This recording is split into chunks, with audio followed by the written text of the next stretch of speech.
বিশ্রামগঞ্জে বিপ্লব, মানিকের উপস্থিতিতে কর্মসূচি নজিরবিহীন সাড়া মিলেছে। দাবি সিপিআইএমের।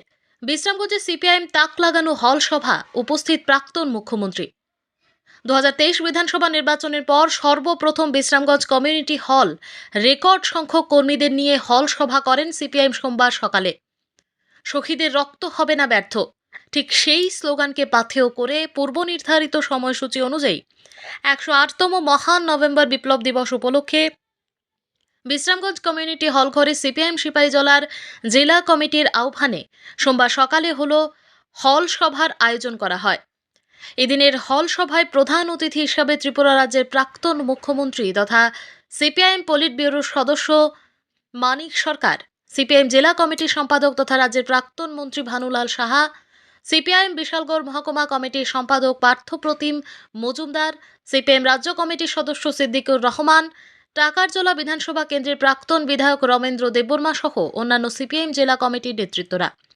তবে জেলা পুলিশ প্রশাসনের উদ্যোগে বিশ্রামগঞ্জ সিপিআইএম সেই হল সভাকে কেন্দ্র করে যেন কোনো রকম রাজনৈতিক উচ্ছৃঙ্খল পরিস্থিতি তৈরি না হয় সেদিকে জেলা পুলিশ প্রশাসন কঠোর নিরাপত্তা প্রদান করেন। প্রাক্তন মুখ্যমন্ত্রী মানিক সরকার বলেন, সংগঠনের পরিকাঠামো মজবুত করতে জনগণের সঠিক অধিকার ধরে রাখার লক্ষ্যে সকল অংশের লোকেদের একত্রিত হয়ে রাজ্যের শাসক বিজেপির বিরুদ্ধে লড়াইয়ে এগিয়ে আসতে হবে। সোভিয়েত দেশের সমাজতান্ত্রিক ব্যবস্থার পতনের পর সেই রাষ্ট্র থেকে তাকে আমন্ত্রণ জানানো হয়েছে, আপনি আমাদের দেশে আসুন না, একটু ঘুরে ফিরে দেখুন না আমাদের ব্যবস্থাটা কিরকম, আমরা কেমন আছি।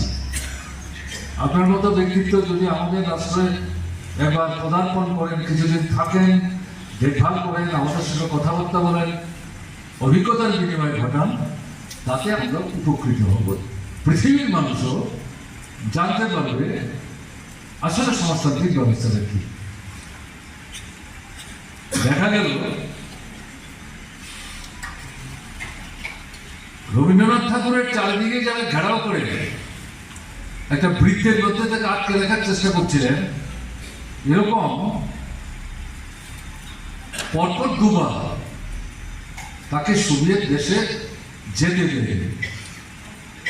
তার কিছু কর্মসূচিও ছিল, তিনি যেতে পারেননি, কিন্তু ইচ্ছা করলে যেতে পারতেন না, ঘটনা তা না, আসলে তাকে আটকে রাখা।